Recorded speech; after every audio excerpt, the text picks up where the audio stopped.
beautiful. Oh, I love that. Listen, I absolutely still love television. And not just, as talent, but, as a producer and also a show creator. But I'm definitely not going to ever do another docuseries about my life and where you're, looking into my relationships and looking into my motherhood. I just don't feel like that's where television should go, especially after this whole pandemic. You know what I mean? I think that people need light and love and inspiration. Yes, and hope. And not diving into anybody else's problems. I think we are past that point because we all have our own.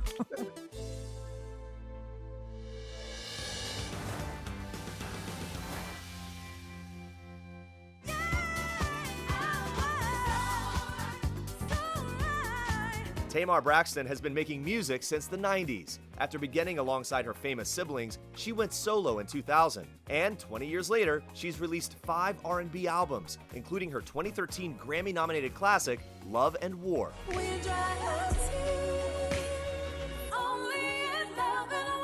And she's been a reality TV star since the 2011 premiere of WeTV's Braxton Family Values, which is now on its 7th season and counting.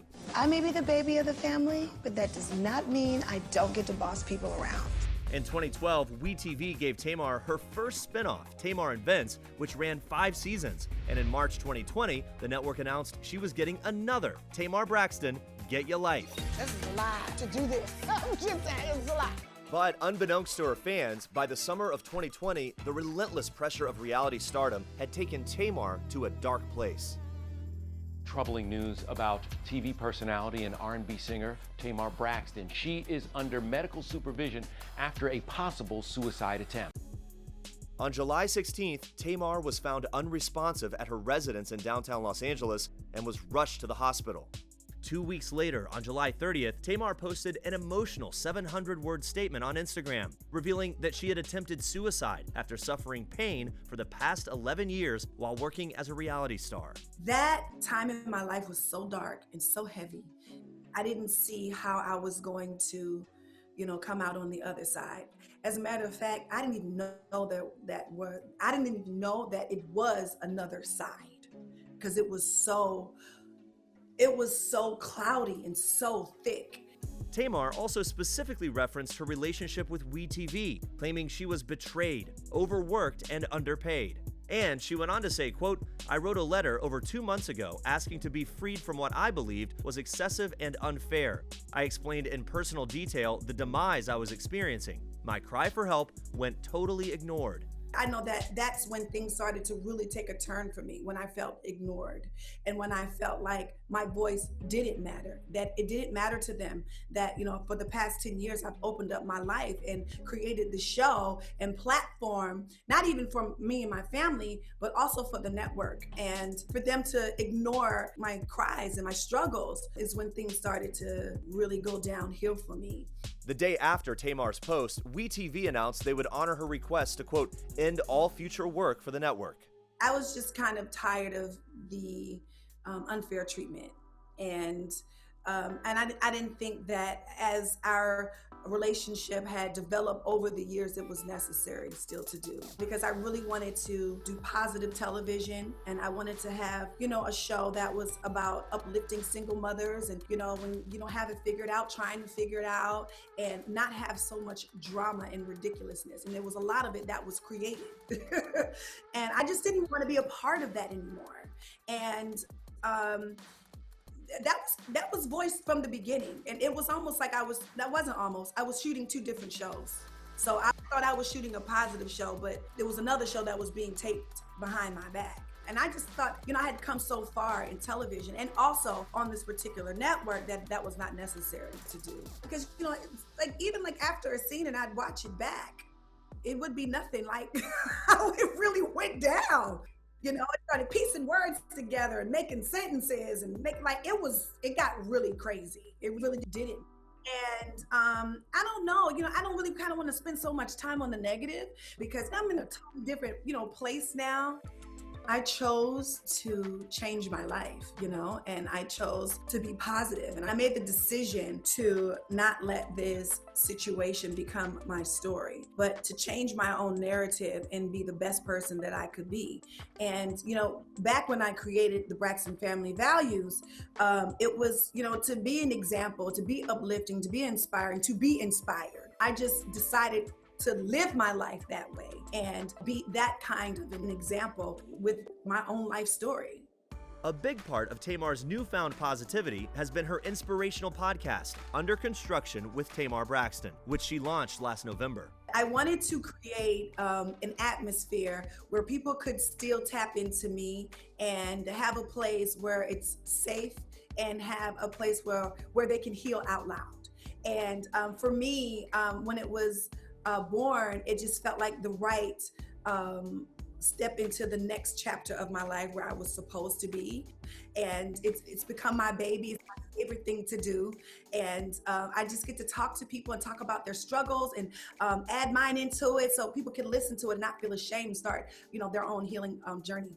And if I can open the door to another person, opening the door for somebody else, I've done my job. And so I have those conversations with people, and I talk about the uncomfortable to make them comfortable, because my goal is to normalize mental health. Our job as humans is to uplift each other and be there for each other. And if we continue to, I guess in a sense, to humanize each other, like, what is your journey? What is your story?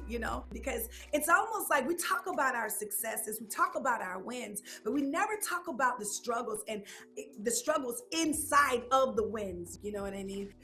Because it is a struggle to get to the wins. And I just want to say the shine is around the corner. Stay on your course, steadfast in your healing, and you will get there. I had no idea there was another side, and I see the sun more than I see the clouds.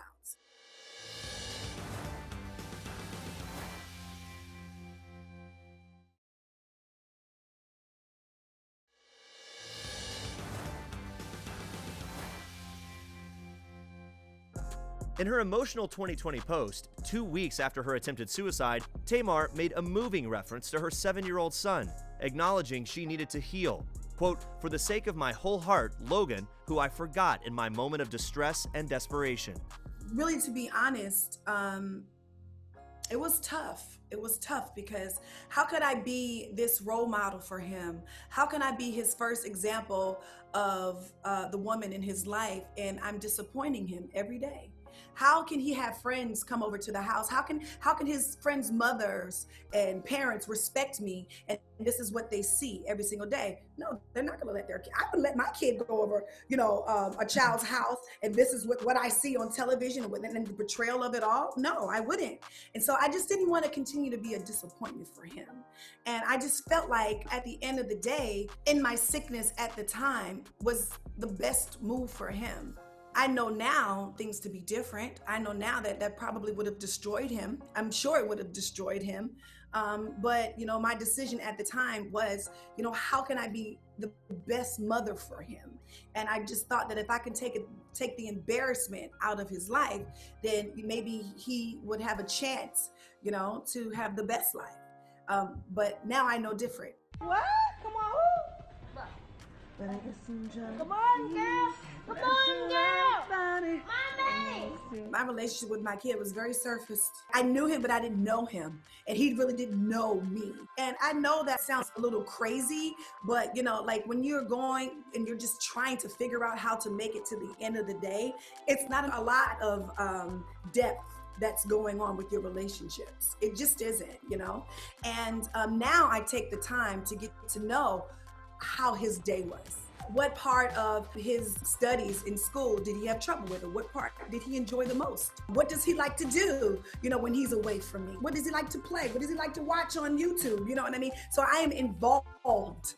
What's his favorite food? What's his favorite color? Those things, like, I didn't really pay attention to. So I'm not saying I'm the mother of the year. I'm not saying that, I don't have a lot of work to do in that department, because I think, especially as single mothers, we are always looking for that balance.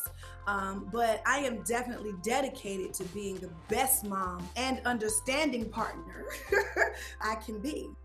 Ooh, that's great.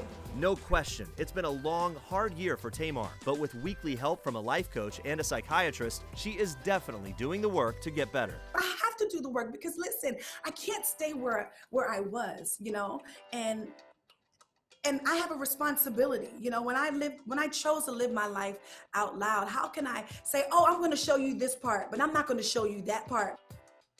You kind of have to to show, you know, the middle before you get to the end. I don't want people to see me, you know, at my lowest last year, and then, you know, this year, oh, she's doing great, she's amazing. Oh no, but how did she get there? No, there is work to be done, and there's healing to be had. And so, you know, I just want to make sure that I'm responsible in showing my growth and showing my journey. And that wasn't, you know, Tamar waking up and she just became this person. No, Tamar was doing the work, and I have to do the work because people are watching me, and so that's my responsibility in that, and it's also become my ministry.